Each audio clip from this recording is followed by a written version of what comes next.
I hope you enjoyed playing the hero because your life already has an end date. Harfuch has succeeded. He has dealt a major blow against the cartel. But far from feeling pain, the gang is seen with a hatred never seen before. One that even Harfuch himself fears will be the end. Stay until the end of the video and find out everything. It began with information obtained through months of covert intelligence leaked within the ranks of the cartel. They had identified a strategic base in the mountains of Sinaloa, a complex that served as a warehouse for weapons and drugs and a logistical operations center. This place, known as the Nest, was a refuge well protected by dozens of armed men and surrounded by an advanced surveillance system. Capturing or destroying this base would be a devastating blow to the cartel, but it was also an extremely dangerous mission. He gathered his most trusted team in a private meeting, far from any possible leaks with maps. Reconnaissance reports and videos outlined a plan that would require surgical precision and a level of coordination rarely seen in anti-drug trafficking operations. This is not just an attack, he told his men. It is a message that no matter how strong you think you are, we are stronger, and no matter where you hide, we will find you. The operation was planned weeks in advance. Special Forces teams were trained specifically for this mission, and the best elements of the federal police, Navy, and Army were selected. Harfuch personally oversaw every detail, from the weapons that would be used to the access and escape routes. It was decided that the attack would take place at dawn, taking advantage of the darkness and less activity at the base. Helicopters would be used to infiltrate the teams at key points around the complex, while a ground convoy would be tasked with closing off any possible escape routes. They implemented disinformation measures to confuse the gang.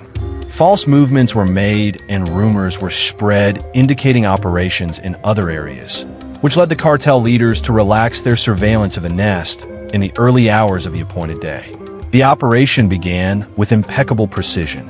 The helicopters glided silently over the mountains, dropping the assault teams in strategic positions around the base. Harfuch's men advanced swiftly, neutralizing the first lines of surveillance without alerting the rest of the guards. The first explosion was the starting signal. A specialized team destroyed the complex's communication towers, leaving the gang's men unable to call for reinforcements or alert other points in their network. At the same time, the ground forces closed the escape routes, creating an impassable siege inside the base. Chaos broke out. The Chapitos men, surprised by the speed and force of the attack, attempted to organize a defense, but were quickly overwhelmed by the superior training and equipment of Harfuch's forces. Stun grenades, armed drones, and strategically positioned snipers ensured that every resistance was crushed before it could become a real threat. The confrontation lasted just over an hour, but it was brutal. The Chapitos men fought with the ferocity of those who knew they had no choice but to resist or die. However, the tactical superiority of Harfuch's forces was undeniable. Every move had been planned for. Every contingency had been anticipated. The sound of gunfire, explosions, and screams filled the air as Harfuch's men methodically advanced through the complex. One by one, the buildings were secured, the weapons seized, and the cartel men killed. Captured. At the end of the operation, more than 40 Chapitos hitmen had fallen, and the rest had been taken prisoner. When it was all over, the Nest was nothing more than a collection of rubble.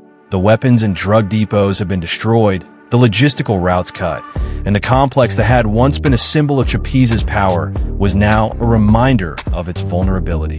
Harfuch, who had personally overseen the operation from a nearby helicopter, descended to the scene. Once he was sure that all the objectives had been met, he walked through the rubble, observing the faces of the men who had been captured and those who had not survived the attack. He said nothing, but his expression said it all. This was a victory, but also a reminder that the war was far from over. Before leaving, Harfuch ordered that a clear message be left for the on a wall that was still standing, his men painted with a spray can, and a phrase that summed up the spirit of the operation: "The state will never give in." This is just the beginning. The message was not only intended for the cartel leaders, but also for all those who continued to believe they could defy the state without facing the consequences. The operation against the Nest was a devastating blow to the Chapitos gang. Not only had it lost one of its most important bases, but also dozens of key men in its operations. The news spread quickly, sending shock waves through the cartel and its allies. This victory was not just a tactical achievement. It was a declaration of its unwavering commitment to the fight against drug trafficking. It knew there would be reprisals, but also knew that every blow it struck weakened its enemies and strengthened the hope for a safer Mexico. In the early hours of the morning, several narcomantas appeared in different parts of Mexico City. Sinaloa, hanged on pedestrian bridges, main roads, and near police stations, the banners contained messages that resonated like a direct threat to Harfuch. Harfuch, we know where you are. There will be no place where you can hide. You gave yourself the luxury of humiliating our brothers. Now you will feel what it is like to lose. Prepare yourself, because this is just the beginning. The message was signed with the characteristic seal of the Chapitos, a type of sign, making it clear that they had no intention of stopping. But this threat was only the prelude to something much more sinister. The power of the Chapitos, a type of sign, was manifested in the coordination of the message. In addition to the narco banners, videos began circulating on social media showing hooded armed men dressed in tactical uniforms and bearing the cartel's insignia. In the recordings, one of the organization's leaders, known by his nickname El Guacho, spoke directly to the camera, issuing an explicit threat against the cartel. "Harfuch, do you think you're untouchable, Harfuch?" The man said, his voice firm and filled with hate, but no one challenges the thugs without paying the consequences. What you did in the Nest will not go unanswered. For each of our men you killed, 10 of yours will fall. And when you least expect it, we will find you. Your life is numbered. The video that quickly went viral also showed images of high-caliber weapons, armed convoys, and men training in what appeared to be a mountainous area. The message was clear. The thugs still had the resources and strength to confront the state and were willing to use everything at their disposal to finish off Harfuch. Although the public threats were terrifying, what really impacted Harfuch was a more personal message that arrived days later in the early morning.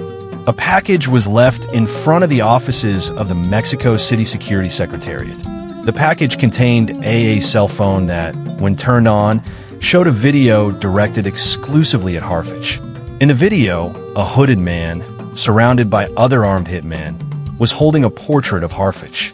The hooded man stared at him before saying, "We're watching you, Harfuch. We know where you live, where you work, who your friends and family are. There's no place you can hide. This is a warning. Stop now, or you'll pay in blood. Not only you, but everyone around you. Think carefully about your next moves, because we're closer than you think." The message ended with a shot fired at the portrait.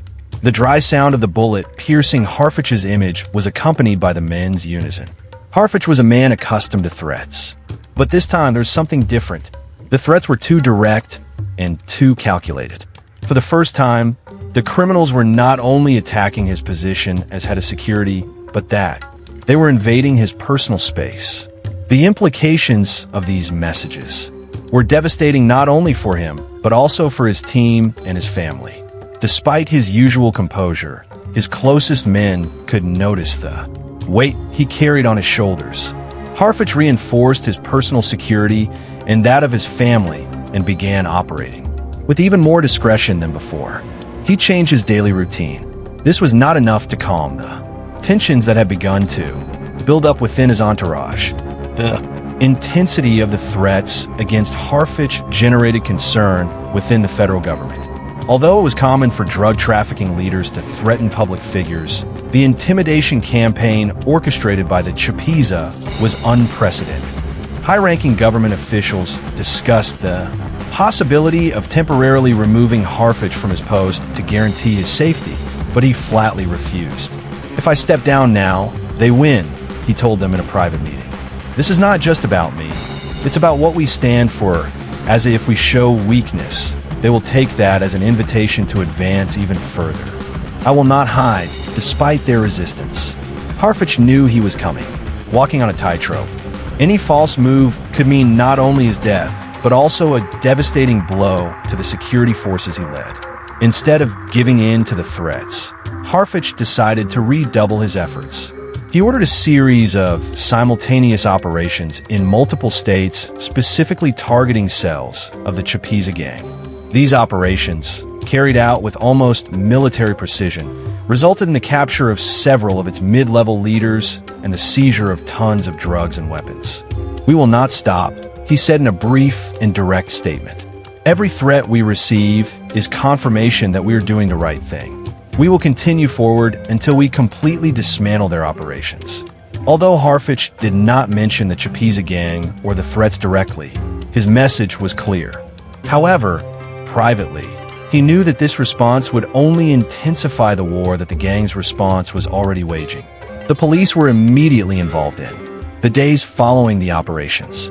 A series of coordinated attacks occurred against police stations, military checkpoints, and official vehicles. Although material damage was significant, casualties were minimal thanks to the preventative measures implemented by Harfuch and his team. However, these attacks sent a clear message. The police were not backing down. If Harfuch thought they could intimidate them with operations and statements, they were willing to show them that they were not afraid of violence. By the way, if you enjoy the video, we invite you to give us your like and activate the notification bell so you don't miss any of our videos.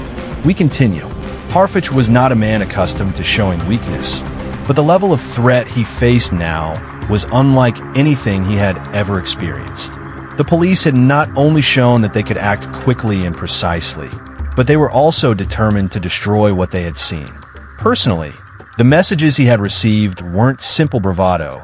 They were promises of death backed by the operational capacity of a cartel that had eyes and ears in every corner of the country. Fear began to manifest itself in small decisions. First, Harfuch stopped appearing in public, canceling press conferences and events where he used to be a central figure. Then, he changed his daily routines, avoiding places he regularly frequented and limiting his movements to the minimum necessary. Although his security measures were already strict, he reinforced them further by doubling the number of bodyguards and ordering exhaustive searches in every place he went. Despite these precautions, the fear continued to grow. The nights became longer and filled with sleeplessness as his mind went over and over the threats from the undercover cop. "We know where you are. There will be no place you can hide." These words echoed in his head like the incessant echo, reminded him that the danger was always present. The breaking point came after a particularly violent attack in which hitmen from the cartel ambushed a military convoy in an attempt to send a direct message to Harfuch, even though he was not present. The ferocity of the attack and the precision with which it was planned made it clear that the cartel would not stop until it achieved its objective. That night, Harfuch made a decision that would radically change his life. He disappeared from the public radar completely. He communicated his decision to a small circle of trust composed of his closest collaborators and some members of the federal government. He explained that his disappearance was not a retreat, but a strategy to protect himself and maintain his ability to lead the fight against drug trafficking from the shadows. "If they find me, I will not have another chance," he said in a private meeting. "I need time to reconfigure my strategy. This is not a defeat. It is a tactical retreat."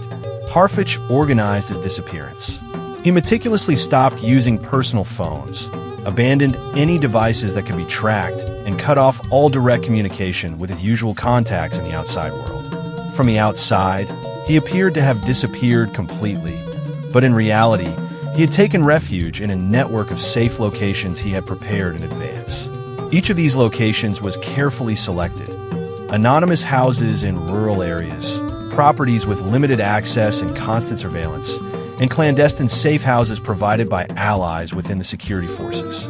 Harfuch never spent more than 2 days in one place, and each move was carried out with extreme care, using unmarked vehicles and unpredictable routes. Life in the shadows was lonely and claustrophobic. Harfuch spent most of his time in small, dark rooms with covered windows and limited access to the outside world. The only people he interacted with were those with whom he was most familiar. What acted were his personal escorts and some intelligence officers who provided him with reports on the progress of his fight against against the Chapitos. Although Harfuch tried to remain calm and focus on his work, the isolation and fear began to affect his mental state.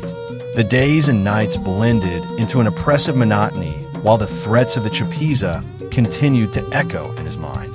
Every out-of-place sound, every shadow in the window made him think they had found his hiding place. In the darkest moments, Harfuch wondered if he had made the right decision in leading this war. Although he would never openly admit it, he began to doubt his ability to survive this confrontation. The weight of responsibility combined with the constant fear pushed him to the limits of his emotional endurance.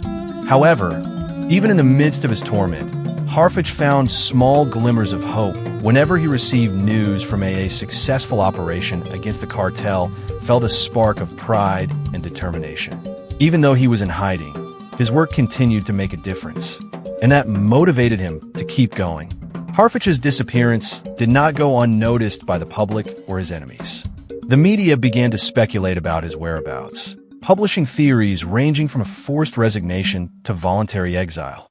The cartel, for its part, used his absence as a propaganda tool, claiming they had managed to take him out of the game. Harfuch is hiding because he knows he can't beat us, said a message signed by the cartel and disseminated through social media.